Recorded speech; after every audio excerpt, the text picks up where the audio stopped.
മടിയന് ഗുരുവായൂരപ്പൻ നൽകിയ ശിക്ഷയുടെ കഥ അറിയാമോ? പണ്ട് കാലത്ത് ഗുരുവായൂർ ക്ഷേത്രത്തിന്റെ വാതിൽ മാടത്തിൽ ബ്രാഹ്മണർക്ക് ഊട്ട് നടത്തി പോന്നിരുന്നു.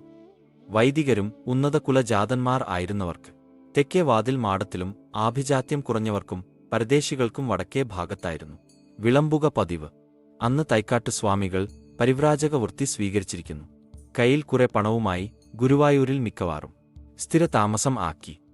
2 നേരവും വാതിൽ മാടത്തിൽ ഭക്ഷണം കഴിച്ചുകൊണ്ട് ഭജന തുടർന്നു. പക്ഷേ അദ്ദേഹത്തിന് നല്ല അഹങ്കാരം ഉണ്ടായിരുന്നു. എന്നും ആദ്യത്തെ പന്തിയിൽ മാന്യസ്ഥാനത്ത് തന്നെ സ്വാമിയാർ ഇരിക്കും. ഈ കാര്യത്തെക്കുറിച്ച് അറിവില്ലാതിരുന്ന ഒരു ചെറുപ്പക്കാരൻ നമ്പൂതിരി ഒരു ദിവസം മുഖ്യപന്തിയിലെ മാന്യസ്ഥാനത്താണ് ഇരുന്നു.